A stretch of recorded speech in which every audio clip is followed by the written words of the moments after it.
Olá, meninos e meninas! Em bioquímica, as nossas células realizam diversas reações de síntese de compostos maiores e degradação de compostos grandes em moléculas menores. Nós denominamos isso de metabolismo.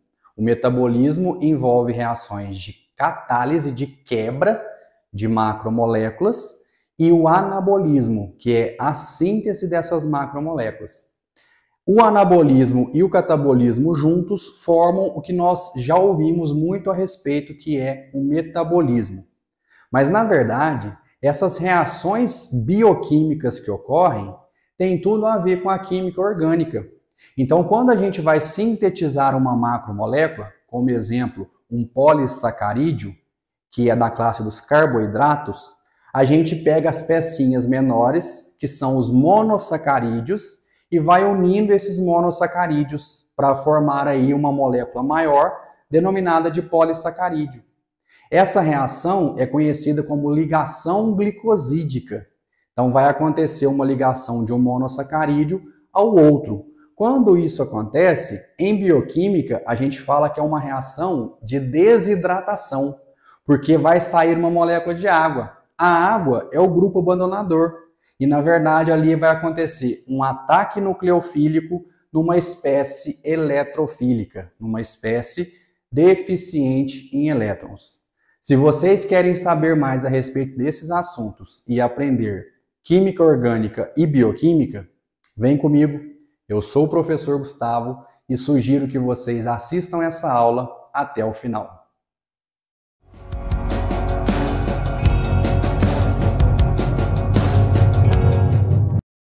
Para quem está acompanhando as aulas em ordem cronológica, nós já falamos a respeito de algumas funções orgânicas que foram aparecendo no decorrer das aulas. Entretanto, praticamente a gente ainda estava estudando até essa aula os hidrocarbonetos. Então nós pegamos os hidrocarbonetos desde lá do início, estudando a sua parte básica, nomenclatura, passando por reações químicas, estudando os compostos aromáticos, as reações de adição a alcenos e alcinos, as reações de substituição eletrofílica aromática para os compostos aromáticos. E agora nós vamos começar aqui praticamente com a nossa segunda função orgânica, que são os aletos orgânicos, também conhecidos como aletos de alquila.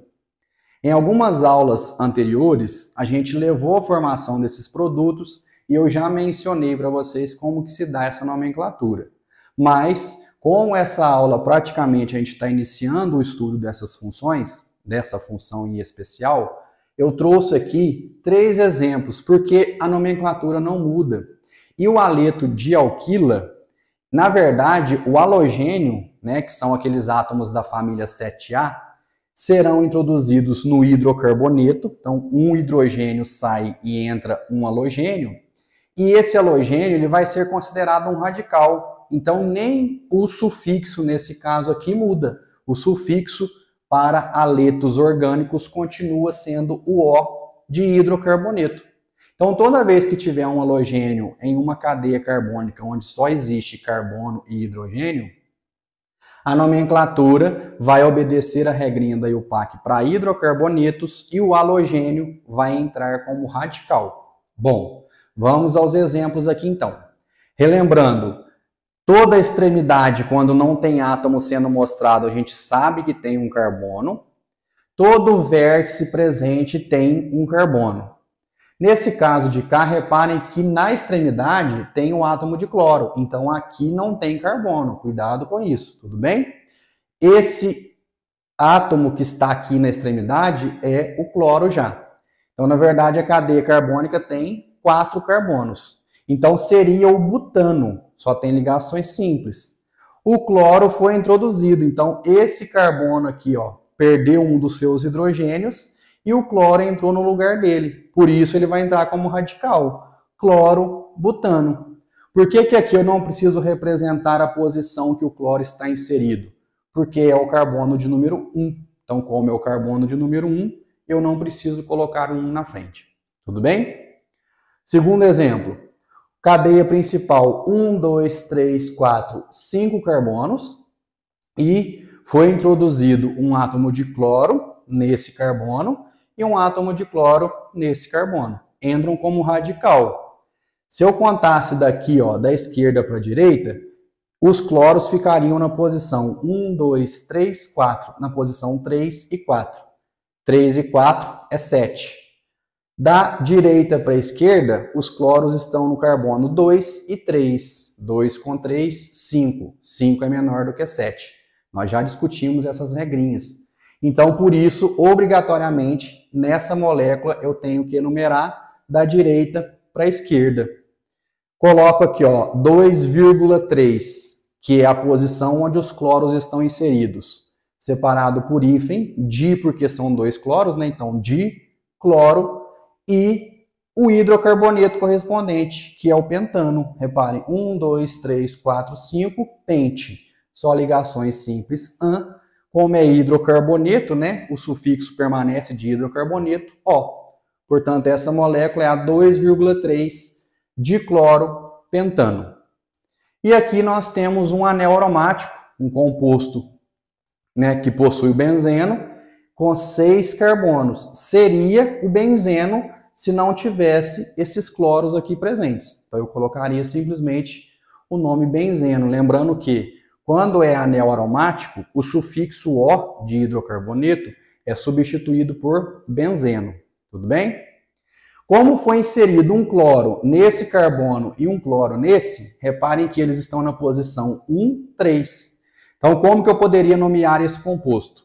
1,3 diclorobenzeno, ou usando aquela regrinha que nós já estudamos, sabendo que a posição 1,3 indica a posição meta para os benzenos, né, para o anel aromático dissubstituído em posição 1,3.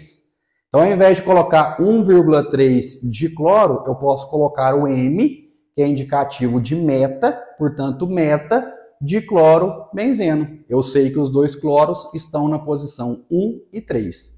Tudo bem? Nomenclatura nós já estudamos, nós já vimos bastante para hidrocarboneto. Se vocês entenderam para hidrocarbonetos, o restante das funções vão ficando cada vez mais fáceis. Tudo bem? Mas o assunto da aula de hoje, que eu quero focar, explicar e explorar bastante, é a substituição nucleofílica. Por que disso? Porque em bioquímica, a maioria das reações que nós veremos para a formação de macromoléculas passam por reações de substituição nucleofílica. Então, nós vamos ter aí um nucleófilo atacando o eletrófilo e a saída de um grupo abandonador.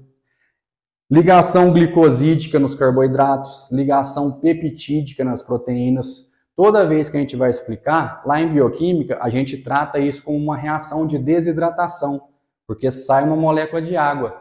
Mas se vocês entendem química orgânica, entender esse processo em bioquímica se torna cada vez mais fácil. Tudo bem? Então aqui a gente estuda as reações de substituição nucleofílica, que podem ser do tipo SN1 e SN2. A reação de substituição nucleofílica do tipo 1, ela é dita unimolecular. E a substituição nucleofílica 2 é dita bimolecular. No decorrer dessas aulas de substituição nucleofílica, eu explico para vocês por que desses nomes. Antes de começar aqui com as reações de fato, vamos analisar aqui uma reação global de substituição nucleofílica. Isso vai acontecer tanto para SN1 quanto para SN2. Bom, eu tenho que ter aqui a presença de um nucleófilo, a presença de um eletrófilo, que nesse caso é o aleto orgânico, por isso que a gente estuda essas reações aqui nesse momento. Vou gerar um produto e vou ter aqui a liberação do que a gente chama de grupo abandonador. Vamos aos detalhes aqui. Por que essa reação é chamada de substituição nucleofílica? Nós já vimos uma reação de substituição, só que ela era chamada de substituição eletrofílica, lá para os compostos aromáticos. Por que eletrofílica? Porque lá o nucleófilo, na verdade, são os elétrons π do anel aromático. Então, como são os elétrons que estão fazendo esse papel, e a molécula vai ser inserida no anel aromático, a gente chama de substituição eletrofílica. Mas nós já havíamos comentado o que é um nucleófilo. Um nucleófilo é uma espécie química que tem par de elétrons livres ou que tem elétrons que podem captar ou podem atacar uma espécie eletrofílica. O que é uma espécie eletrofílica? É aquela espécie que está com deficiência em elétrons. Veja bem, nós temos aqui representado uma cadeia carbônica, esse R, e o X representa um halogênio. Toda vez que a gente tem um halogênio ligado a um carbono, aqui nós temos diferença de cargas. Nós formamos uma carga parcial positiva no carbono e uma carga parcial negativa no halogênio. Por que disso? Porque ou o halogênio é maior do que o carbono, por isso ele atrai os elétrons mais facilmente, ou ele é mais eletronegativo que o carbono. As duas explicações são aceitáveis. De qualquer forma, esse carbono que estará ligado ao halogênio fica com deficiência em elétrons. Então, ele permite o ataque de um nucleófilo. Esse nucleófilo oferece aqui uma nova ligação para o carbono e ele aceita essa ligação. E aí, olha só, o carbono, a cadeia carbônica, vai sair aqui no final ligado ao nucleófilo. Reparem que eu coloquei aqui, ó, essa nova ligação covalente, os dois elétrons dela são esses dois elétrons do nucleófilo. E por que tem que acontecer, ou por que acontece com os aletos orgânicos? Porque os halogênios são bons grupos abandonadores. Eles saem com essa carga negativa e eles gostam dela, eles aceitam ela. Se eles aceitam, eles são bons grupos abandonadores. É um dos critérios para que a reação de substituição nucleofílica ocorra. Nós temos que ter aqui bons grupos abandonadores. Por quê? Por conta do princípio de Le Chatelier aqui, ó. Se o grupo abandonador que sai com essa carga negativa saísse e não gostasse, ele ia atacar de novo o carbono e expulsar o nucleófilo. Então o equilíbrio estaria deslocado para a esquerda. Como os halogênios são bons grupos abandonadores, o equilíbrio está deslocado para a direita, para a formação de um novo produto, que é o interessante aqui para as nossas reações. Tudo bem? Bom, então a reação global de substituição nucleofílica eu acabei de explicar para vocês aqui. Agora, nós vamos iniciar aqui vendo casos de substituição nucleofílica bimolecular. Então esse 2 aqui, ó, é porque ela é uma reação de substituição bimolecular. O que significa isso? Nesse caso, desse tipo de SN2, nós dependemos aqui tanto do eletrófilo quanto do nucleófilo para que essa reação aconteça. Como assim?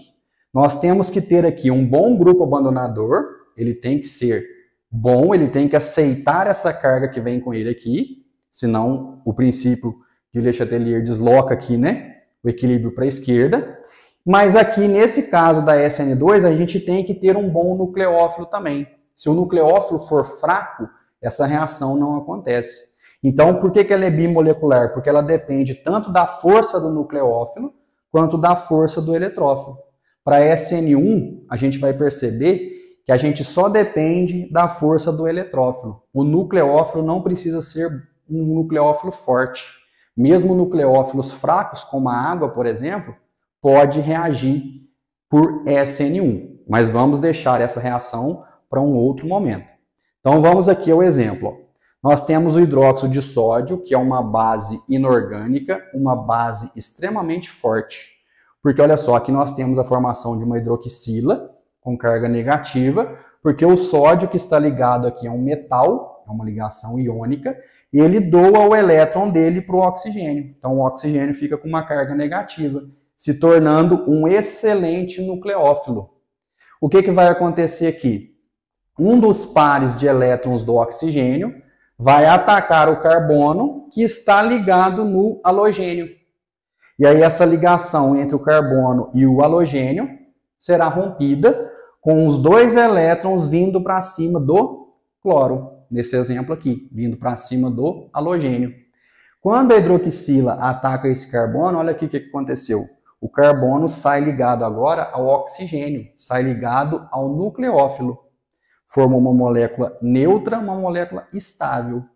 E aí, nesse caso, o eletrófilo, que é o cloro, sai na forma de íon cloreto, com essa carga negativa, e o sódio se aproxima dele, formando cloreto de sódio, que é um excelente grupo abandonador.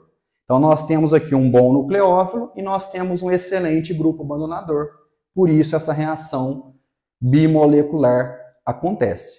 Tudo bem? Eu destaquei aqui nucleófilo e eletrófilo, que são dois termos que a gente usa muito em química orgânica e vocês não podem confundir. Toda vez que a gente falar aqui nucleófilo e eletrófilo, vocês precisam entender os termos. Nucleófilo, esse termo filo aqui, ó, significa amigo. Então, nucleófilos são espécies amigas do núcleo. Por que disso?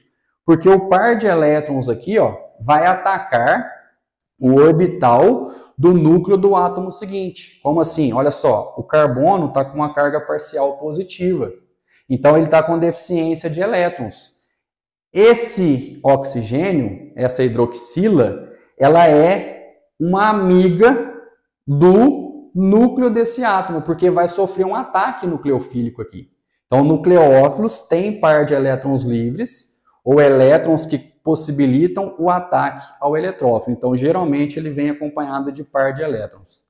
E o eletrófilo, filo, significa amigo, amigo do elétron. Por que o eletrófilo é amigo do elétron? Porque ele está com deficiência em elétrons. Então, se o elétron chega próximo dele, os dois vão se aproximar, vão se tornar amigos. Por isso, espécie eletrofílica. Nucleófilo, geralmente, tem par de elétrons, eletrófilo tem deficiência em elétrons. Então, geralmente, o nucleófilo ataca o eletrófilo. Por que essa reação é chamada de substituição nucleofílica? Porque aqui, ó, o halogênio, o cloro nesse exemplo, foi substituído pelo nucleófilo como um todo. O nucleófilo é quem? A hidroxila. Então, o oxigênio com o hidrogênio ficam ligados no carbono eletrofílico. Tudo bem?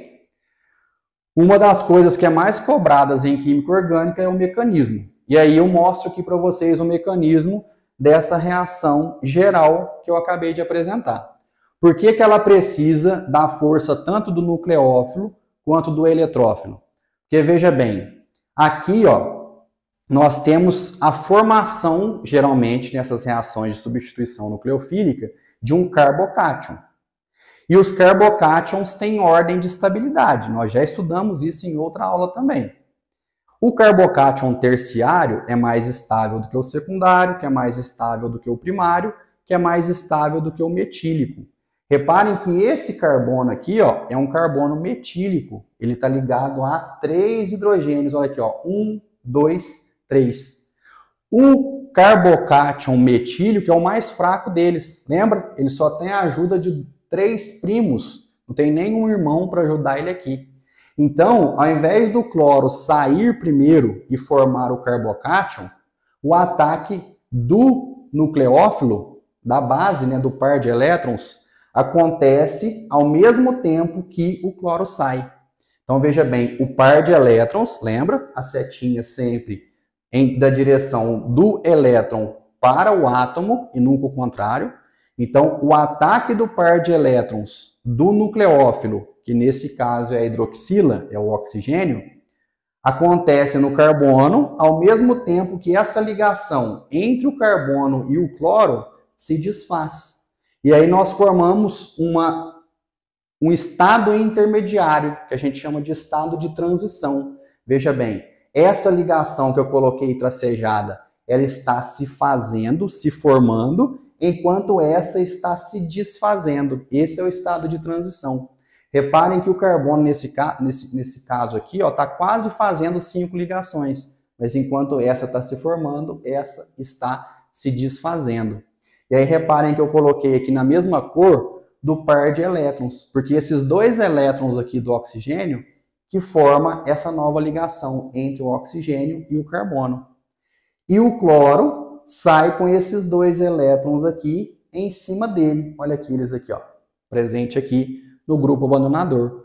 Então nós dependemos tanto da força do nucleófilo quanto da força do eletrófilo. Nós dependemos dos dois. Por isso, bimolecular. Então na SN2 tem a formação de um estado de transição. Depois nós temos a formação do produto já formado. Reparem que a ligação nova entre o carbono e o oxigênio está aqui representada. E o cloro saiu com um par de elétrons para cima dele. Como ele gosta desses elétrons, ele é um bom grupo abandonador. O sódio se aproxima dele e forma o cloreto de sódio. Tudo bem? Reparem o seguinte, antes do ataque, esses dois hidrogênios estavam virados para a esquerda. Depois que acontece o ataque, esses dois hidrogênios vão para o outro lado. Isso é uma evidência científica de que esse estado de transição acontece. Esse tipo de situação aqui, ó, a gente denomina aqui em química orgânica de guarda-chuva ao vento. Porque imagine, eu estou com um guarda-chuva e aí passa um vento muito forte, o guarda-chuva estava virado para cá, esse vento vira o guarda-chuva para o outro lado. Então aqui o ataque é a mesma coisa. O ataque aconteceu por trás do átomo de cloro, a hidroxila não consegue atacar por aqui, né? Ela tem que atacar do lado contrário ao cloro. Quando o cloro sai, os dois hidrogênios vêm para frente. Então fica invertido. Volto a repetir, isso é uma evidência científica de que essa reação se dá por esse tipo de mecanismo. Tudo bem? Depois nós vamos estudar aqui como que acontece para as reações de substituição nucleofílica unimolecular, certo? Bom, para terminar essa aula, nós vamos falar agora do efeito do grupo abandonador. Então, como assim? Tem grupos abandonadores, né? Tem espécies que vão sair aqui com esse par de elétrons, que vão sair negativas, que gostam mais e outras gostam menos. Quanto melhor for esse grupo abandonador, mais rápida a reação acontece e mais produto é formado. Então, só para evidenciar aqui, ó, reparem que a gente tinha um haleto orgânico aqui e nós formamos um álcool. Olha aqui, ó, hidroxila ligada a carbono tetraédrico. Então, nessas reações dá para a gente formar álcool. Esse aqui é um exemplo do metanol. Então, foi formado o metanol. Pode ser formado outros álcoois, vai depender do haleto orgânico que a gente inicia a reação. Tudo bem? Bom, mas falando aqui ainda do grupo abandonador, vejam o seguinte exemplo. Aqui eu coloquei o mecanismo condensado, que nós já discutimos ele aqui, só para vocês entenderem a força, né, e a influência do grupo abandonador para esse tipo de reação. Eu coloquei o mesmo nucleófilo nas duas reações, reparem que é a hidroxila, né? E eu coloquei aqui o haleto orgânico sendo o flúor, o halogênio presente, e nesse caso aqui é o iodo. Então, o que está mudando nessa reação aqui? O grupo abandonador. Nesse aqui de cima, o grupo abandonador será o flúor, embaixo o grupo abandonador será o iodo. Quando acontece o ataque da hidroxila, formando aquele estado de transição, uma nova ligação começa a se formar, enquanto essa ligação começa a se romper aqui. Quando a hidroxila de fato se liga ao carbono, o flúor sai como grupo abandonador com uma carga negativa, porque veja que os dois elétrons da ligação que existia entre o carbono e o flúor ficam em cima do flúor. Aqui é a mesma coisa, a hidroxila ataca esse carbono eletrofílico, enquanto essa ligação está se formando, essa aqui está se rompendo, com um par de elétrons aqui da ligação ficando com o iodo, que fica com uma carga negativa, porque esses dois elétrons ficaram com ele. Tudo bem? O produto formado é o mesmo, reparem. Aqui é o metanol, como exemplo, e aqui é o metanol. Só que reparem, testes que foram feitos em laboratório traz que a velocidade da reação a diferença é de 1 para 1 milhão. Ou seja, essa reação de baixo aqui, ó, é 1 milhão de vezes mais rápida do que essa aqui de cima. E aí, quando isso acontece, a gente tem que tentar explicar o porquê que isso está acontecendo.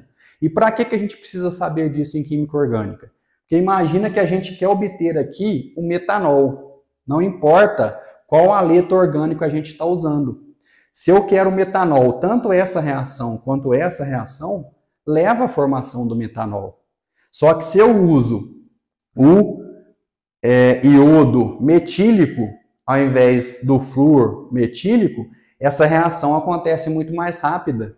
e eu levo a formação de muito mais metanol como produto.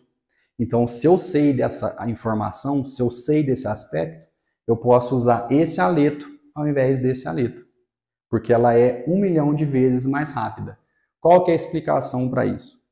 O flúor é um átomo do segundo período, enquanto que o iodo é um átomo do quinto período. O que isso significa? Os halogênios, eles têm por excelência ter 7 elétrons na camada de valência. Por isso que eles ficam na família 7A, por isso que eles ficam juntos. Entretanto, muda qual que é a camada de valência. A camada de valência do flúor é a segunda camada, a mesma camada do carbono, do nitrogênio, do oxigênio. E aí ele tem 7 elétrons aqui na segunda camada, que é a camada de valência. Eu só estou representando os elétrons da camada de valência. Quando ele recebe esse par de elétrons, ele fica com um elétron a mais, ele fica com uma carga negativa. Só que como ele é um átomo, entre aspas, pequeno, os elétrons ficam mais espremidos, porque ele só tem a segunda camada. Na terceira não tem elétron. Então aqui, ó, a gente fala que o elétron está tentando se afastar o máximo possível um do outro, porque elétron tem carga negativa. Então um elétron repele o outro aqui. Então o flúor ficar com 8 elétrons não é tão vantajoso assim. Enquanto que o iodo, por ser do quinto período, a camada de valência dele é a quinta. Então ele tem elétrons até na quinta camada. A gente fala que ele é um átomo maior. Por que ele é maior? Porque todas as outras estão preenchidas também com elétrons. Eu estou representando apenas os elétrons da camada de valência, que é o mesmo, ele também tem 7 elétrons.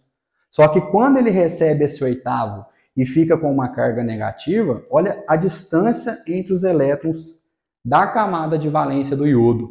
A gente diz que átomos grandes são polarizáveis. O que significa isso? Os elétrons ficam melhor comportados na camada de valência. Por isso, o iodo é 1 milhão de vezes melhor grupo abandonador do que o flúor, mesmo os dois sendo halogênios. Então, essa reação acontece muito mais rápido quando nós temos o iodo como grupo abandonador, em detrimento do flúor como grupo abandonador. Então, essa reação vai acontecer preferencialmente. Tudo bem? Na próxima aula, a gente vai estudar aqui as características, os efeitos dos nucleófilos, quais são os melhores, quais são os piores, e discutir aqui reações de substituição nucleofílica unimolecular com os seus mecanismos. Tudo bem? Eu espero sinceramente que vocês tenham entendido, que vocês consigam resolver exercícios, consigam entender e estudar esse conteúdo. E qualquer dúvida, deixem comentários. Se a aula foi complexa demais, se ficou alguma dúvida, deixem comentários para mim, tudo bem? Se vocês tiverem disciplina e estudarem, deixa que o resto eu ajudo vocês.